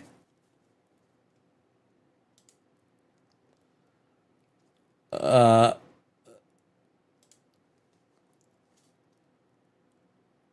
yeah, you make a good point. Energy is neither created nor destroyed. Bring Gene back, Scotty. E equals MC squared. E equals MC squared. Yeah, well, yeah. Yeah.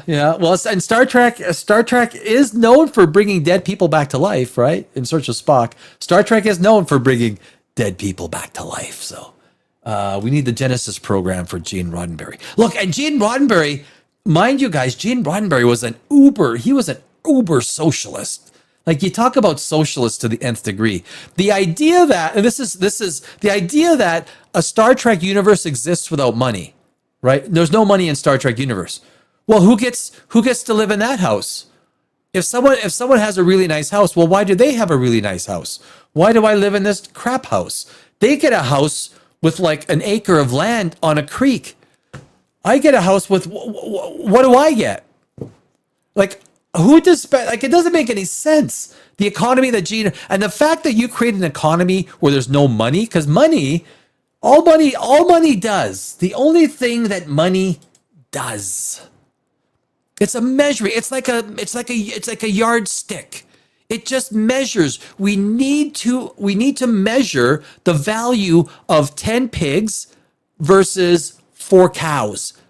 Instead of like using the barter system, we said, okay, money will measure, and money will measure the value of things. It's a measuring stick. Money is not evil. It's literally just a ruler. It only measures things. That's all it does, right? You cannot have a world without money. If you have a world without money, you're not measuring the value of resources. You're not measuring the value of human input. You're not measuring the value of electricity. You're not measuring the value of antimatter.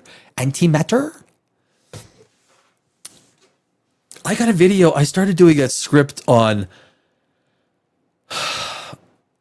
how much energy the USS Enterprise would consume using the inertial dampeners, using the warp drives, using the anti-gravity. Surprisingly, the way they, the techno-babble of anti-gravity in Star Trek would actually use very little energy because they use magnetism. Now, that wouldn't work. It would be very, that whole concept is, if you're carrying a cup of coffee, well, the coffee isn't magnetic. Your coffee would be floating around everywhere, right? It wouldn't work. Like, it wouldn't work. And this is the problem with gravity, right? I think I really should pick a physics topic. Like, and maybe like next week we could do anti-gravity. The only way you create gravity, right? Gravity is only created through mass. Through mass. It's the only way gravity is created. And energy, you could have a massive energy, but the way that it manifests itself in the universe is that the larger amount of mass, not volume, mass, right? Because a black hole has incredible mass and it's at a very, very tiny volume. But the amount of mass is what dictates and generates anti-gravity, which is why I think most people would say there's no way you're going to have anti-gravity. But you need anti-gravity for sci-fi to work, right? Gravity at warp? You need no ship with the invention of a transporter or a replicator tech. And that's true.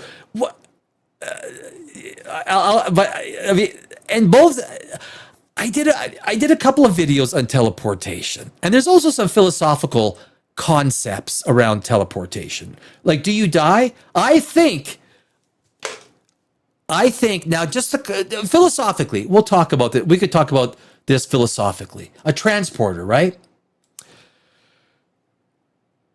If you're going to transport a human being from the ship down to a planet, you're going to tear apart every molecular bond, not just molecular bond, atomic bond. Do you separate the quarks? I don't know if you separate at the quark level, because quarks are what atoms are made of, right? Protons, neutrons. Electrons are a fundamental particle, so you can't break down electrons any further.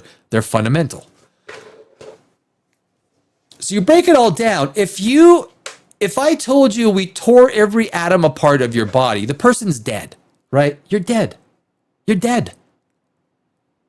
Just because we reassemble them doesn't mean you come back to life. You're dead. We broke you apart atom by atom. You're dead. It's over. And so whatever materializes on the other end is only a copy.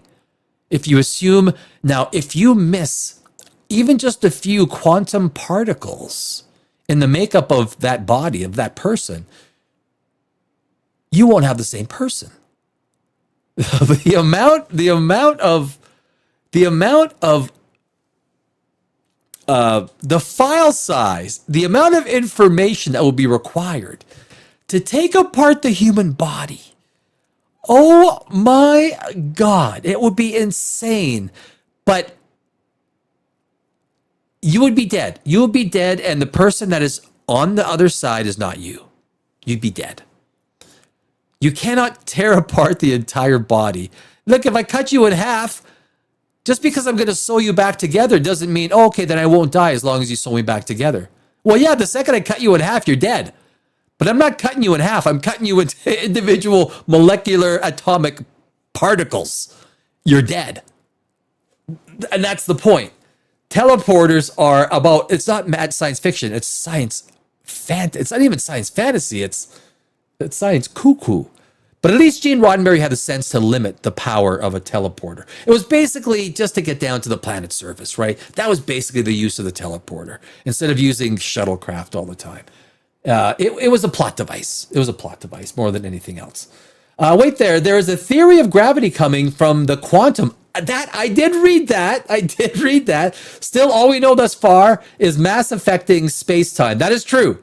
I think we read the same article or something that there is, that gravity is as a function of quantum, but we don't see it manifested anywhere in the universe. The only place that we see it manifested, I just don't think the laws of the universe are going to allow us to screw around with gravity. It's one of the four fundamental forces of the universe. I also think, and this is some of the arguments that go on with a warp drive. Now, look, I mean, the barriers to building a warp drive are so massive. I highly doubt we'll ever get there. And it's all theoretical. Just because it works on paper doesn't mean you can engineer it, right? The fact that, yes, the bubble, the spaceship within the bubble does not move at light speed. The warped bubble, be probably a torus shape, but they wouldn't know. How would you maintain the bubble? How would you steer the bubble? How would you stop the bubble? How would you as the bubble goes through space, it is capturing an enormous amount of energy and radiative particles. When you stop, the explosion of those radioactive particles and gamma rays and everything would be so massive, it would destroy the ship and everything within, the stars. But the point is, if the warp bubble goes faster than the speed of light, and yes, it's not theoretically breaking, you can still have a time paradox. A time paradox can still be created, and that in itself would suggest that the universe, the laws of nature, would not allow it. It would not allow it. It's basically the laws of nature have been built or developed to ensure life does not meet each other. We are built so far away, and the barriers to moving at these vast distances are so great. It's almost like that's what sci-fi TV shows and movies are for, so that we can travel the universe. But what we're getting right now is not, it's not filling the gap, right? It's not. What if you lose your spirit at the speed of light? Random thought. If you believe in a spirit, if you believe there is an actual spirit, there's no evidence that there is a spirit. You're dealing with something that's non-quantifiable. And if someone does believe in the concept of the spirit, that we have a spirit, we have a body and a spirit, I mean, that's fine. There's no proof or mathematical equations or scientific study that gives us the repeatable evidence that we can prove that there is a human spirit. That's something that comes from faith, which is fine if you believe that. I don't personally. I just need to see the evidence first, and then I believe it. I've lost my spirit. I've lost my spirit many a time.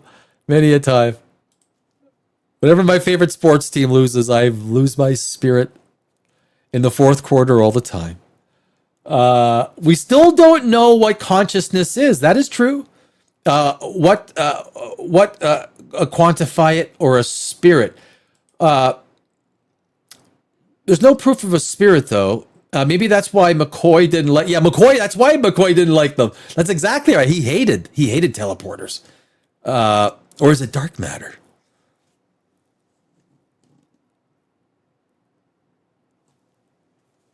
What do I put? I put something new on here. What did I put on here? Oh yeah. I got a new sound on here. I haven't even used my new sound.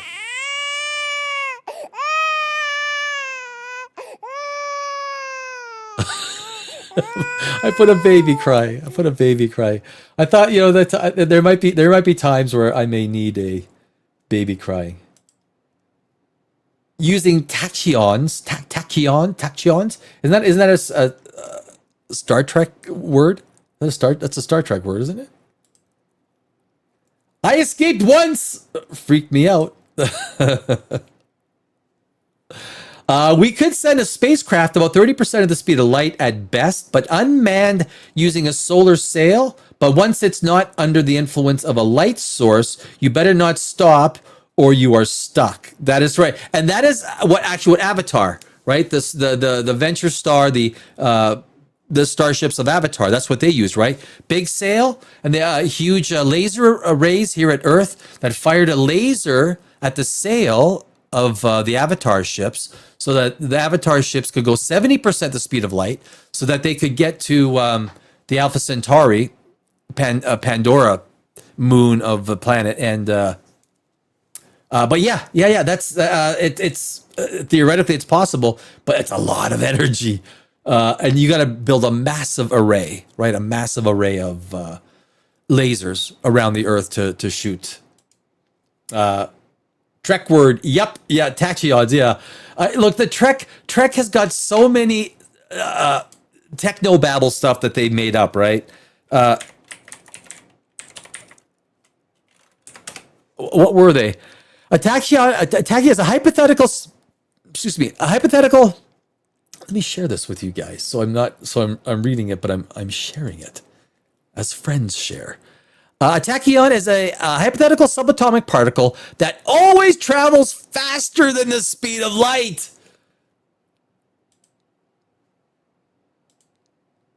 It's not possible. Coined by the Greek word tachys, meaning swift, the term describes a theoretical concept in physics rather than an observed reality. A superluminal speed. They always move faster than light and cannot slow down to reach or drop below the speed of light. And of course, it doesn't make sense, because if you are light and you're moving at the speed of light, everything happens instantly, right? So if you were an actual photon and you had consciousness as a photon, it wouldn't be a billion light years to get to something a billion light years away. It would be instant. To a photon, to light, as far as light is concerned, it leaves and it gets there instantly. There's no time involved, right? So this stuff is incredibly interesting though, right? It's incredibly interesting. Imaginary mass, to fit math formulas and relativity, they would possess a strange mathematical property known as imaginary mass. Reserved energy rules, unlike normal matter, adding energy to a tachyon makes it slow down, while losing energy makes it speed up. No experimental proof. Tachyons have never been detected in any physics experiment. But it's a Star Trek thing, isn't it? Were tachyons from Star Trek? No, tachyons not invented by Star Trek. They are hypothetical fast. Oh, they are there. Gerald Feinberg in 1967. Though they have never been detected in real world experiments. I think he was having some Prost. He was having some red wine one night and he invented this stuff. It doesn't even make sense with, unless he's got the math to back it up, right? If he's got the math to back it up, I'm in. All you got to do is give me a little bit of math. They tried to weigh the spirit by weighing someone before they died and after. I forgot the results. There was, yeah, I know they tried that, but there's no change. There's no definable change. Still doesn't meet the criteria accepted by science. Correct. Look, I would be the first one who would frickin' love the proof to come through, right? Oh my God. Because I don't believe anything without evidence. That's just the way I am. That's the way I'm built. You can't tell me something and then say, well, until you disprove it, it exists. Well, not in my mind, but look, everyone's, has their own belief systems, and that's fine, right? Especially when it comes to spiritual stuff and concepts of religion or those concepts. Those are very personal matters, deeply personal, and I never get into that realm of allowing someone their space to have their own beliefs. I think that's really important. The Russians did. They invented the tachyons. Are we still positive? Tacky. I know everyone's got experiences. Experiences don't prove anything, though. Back when I was a young tucker and I did drugs, I didn't do drugs for very long. I had some experiences too. But every experience I have is rooted in the real world. My parents have passed. I've had very close friends that have passed. I've never seen, and that's fine. If you got, you've never seen a miracle Blade Runner 2049. Well, there you go.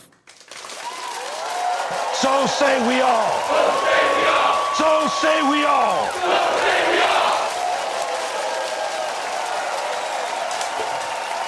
Personal experiences are just that, right? I know a lot of my friends have their personal experiences, and I never want to. I never try and minimize them, but I'm also not. Look, those are yours, so I can't say, well, blah blah blah said this, so I believe it. If you've had those experiences, those are your experiences. I won't form that as a reason for me to believe it, but it's your belief, and that's fine. Like, I'm not gonna, that's cool. That's cool. The final thing I was gonna mention was Hot D, House of the Dragon, Hot D. If you need something to watch, Hot D is not the perfect story. It's one of these stories that, because they rush it, they only have the surface level stuff. Remember Game of Thrones, and especially in the first 4 seasons, they really got into some storylines that got into a little bit more specific details about the characters, internal conflicts, and everything like that. These are just surface level. And if you've read the books, Hot D is different than the books. Very different than the books, apparently. I have not read the books. So when I watch it, are there problems with the story? Look, there's problems with every story. I watch it for a little bit of swords and sorcery fun. Is it good? It's good enough. It's good enough that you'll probably enjoy it if you like sci-fi, if you like swords and sorcery, and you're not, you don't have a personal bias against George R.R. Martin or something like that. You just watch it for the spectacle. The show is very good at separating the concept of girl power and male power. Damon, in the final episode 8 of season 3, Damon was freaking, the dragon stuff is freaking amazing. It is absolutely amazing for House of the Dragon. So I think it's an easy 7.5 just from the production value. The production value of House of the Dragon is amazing. After I spent 20 years in Los Angeles, and if someone said, Danny, we got to create this, I said, are you kidding me? I have no idea. I have no idea how they create that realism with the dragons. Obviously, it's CGI, and would I know people? I could find people that have that level of expertise. The tone, the coloring, the world building, it is foundational in a sense that it works. It's like Star Wars. One of the big things to Star Wars is the world building. George Lucas has always been He's a great, and again, George Lucas is great at the broad strokes, right? Creating a story with the broad strokes. If you look at the prequels, I mean, some of that dialogue is the worst dialogue you've ever seen in any movie. It really is, right? But he's good at story, world building. Not a great storyteller, but he got.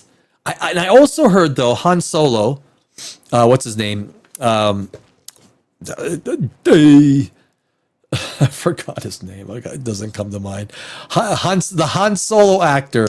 Why can I not remember? Holy jeez. I know. You're probably yelling at the screen, Danny. His name is, Harrison Ford. Damn it. I don't know why I couldn't remember his name. Harrison Ford. He had a lot to do, a lot of input with some of the writing, and also with Indiana Jones and some of the scenes that were crucial.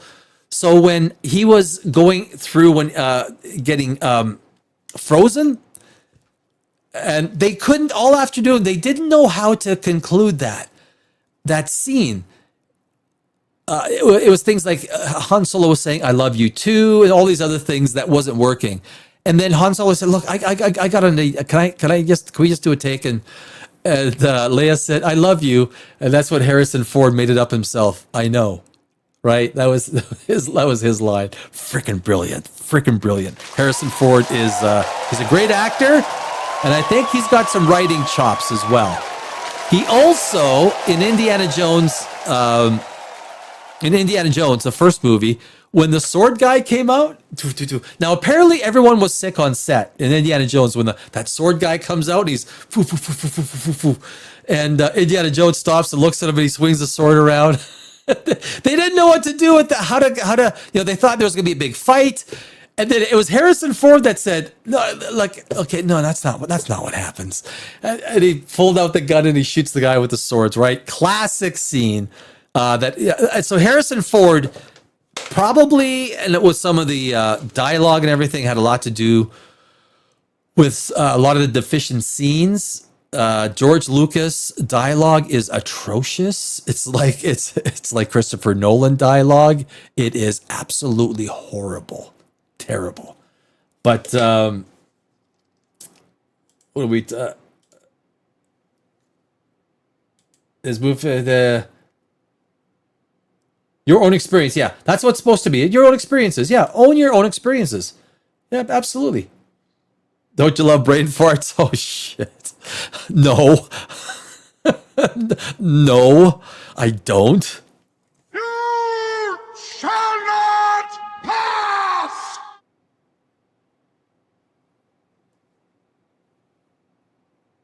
I wonder what the Balrog thought when he heard that, right? Oh, this is what, I don't understand what the one, but look, there's a few parts of Lord of the Rings that's kind of like, okay, that doesn't even make any sense. Right? There's one part in the Fellowship of the Ring where Saruman is hanging Gandalf off the edge of his tower. I forgot what the tower name is. You go live, you get instant dumb.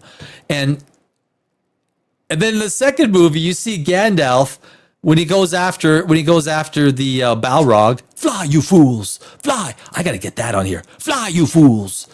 And he just lets go, and he goes down and falls in this, I don't know how many multi-mile crevasse. Well, Gandalf is obviously not scared of falling because he let go. It's like, well, I don't care. It's like Spider-Man. Like, Spider-Man will jump off a building. He has no fear, right? Gandalf had no fear letting go after he said, "Fly, you fools." So it's hard to understand why when Saruman moved Gandalf and he's hanging off the edge of his tower, that Gandalf would be in any way, what? I'm supposed to be scared that I'm going to fall? I'm Gandalf. I'm a Maya. Like I'm not scared of like why this doesn't. I mean, there's a few other things in Lord of the Rings that story-wise make no sense. Like if you had orcs, if you had 10, 15, 20,000 orcs in Mordor, that's a lot of food you got to have. And if you're in an absolute desolate expanse of no food, how are these orcs eating? Well, you cannot feed that many thousands of orcs by stealing from Gondor. It doesn't make sense. It actually doesn't even make sense why Sauron. Why would you put, if you're Sauron, why would you put all of your power into one ring? I'm going to put all my power in this one ring so that in the morning, if I forget my ring on the coffee table, on the nightstand, I'm screwed. I'm screwed. I just left all my power. Why would someone put all their power in the ring? It makes no sense. I wouldn't do it. But for the story to happen, it had to happen. It doesn't make sense. And of course, he took that from Wagner, the One Ring, which was the play. Look, and I love Lord of the Rings. It's still my favorite trilogy.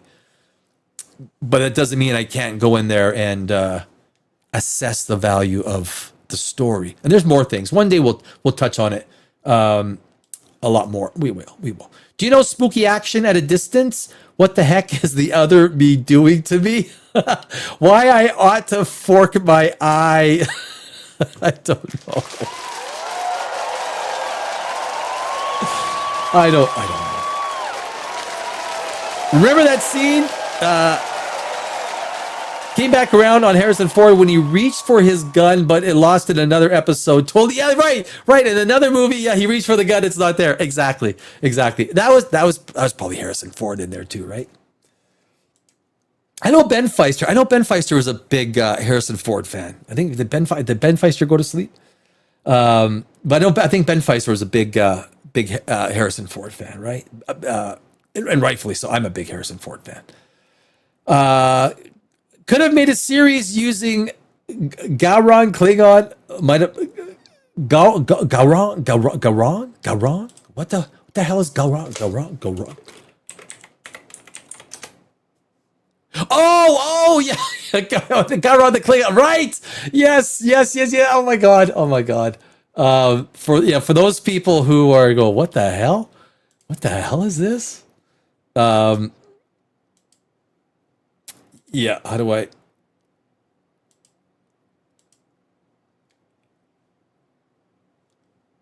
Oh yeah, okay, I see. Okay, there we go, right there. That's him, right? There we go. That's him. You don't forget that face. You don't forget that face, my friends.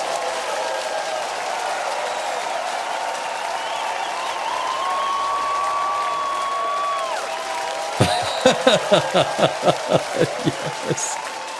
The fart, my power is in no ring or amulet. My power is within me. The fart is in me. So say we all. So say we all. So say we all. So say we all.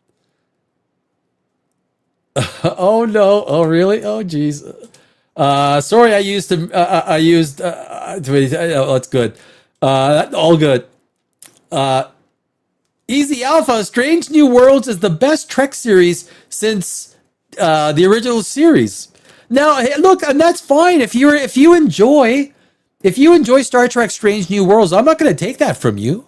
I'm not. I mean, that's like arguing. I like blue and you like green, and we're going to argue. If you like it, you like it. I'm certainly not going to discredit your feelings if you enjoy watching it. I'm not. Easy Alpha, I do not enjoy watching it. To me, it's almost, I enjoy TNG and TOS in a way that is obviously polar opposite to Strange New Worlds.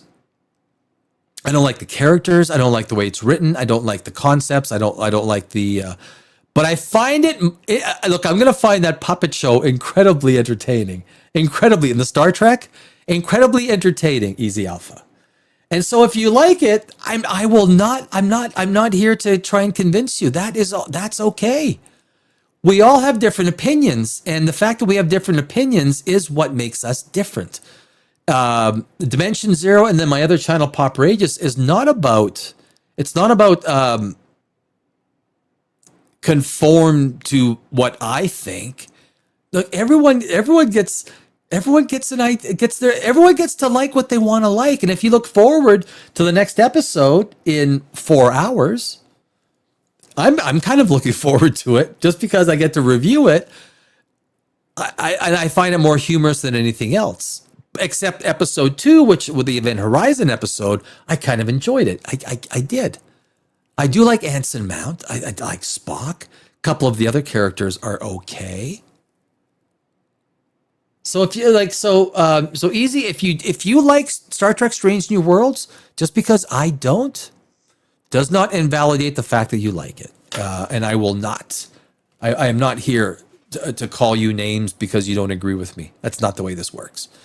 As a matter of fact, I would be more than happy to hear your arguments as to why you like it, because that's what would interest me. What is it about the series that you enjoy? That's what I would like to know. Skull. I am out of red beverage, my friend. I only had a little bit tonight. I had like a half a glass.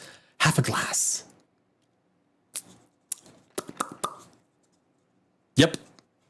I did. But I should have maybe had a little. I probably, before I go to sleep tonight, I'll probably have a little bit more vino. I'm live tomorrow on Poprageous, so we'll see what happens. If I get a good sleep, I got the day off from the gym, so I'm happy, right? So it's all good. So guys, we're gonna call it a show right at the 2-hour mark. It was not a bad show. Dog days of summer. Love spending the evenings with my buds. I don't know if Ben Feister went to sleep. Ben Feister went to sleep. I hope you had a good sleep. If you're in the background cooking dinner, have a great evening, guys. Crank, Easy Alpha, Scotty, everyone else. Thank you. Thank you for being with me, lads. It was my pleasure. That's Scottish. Peace out. Yes, my friends.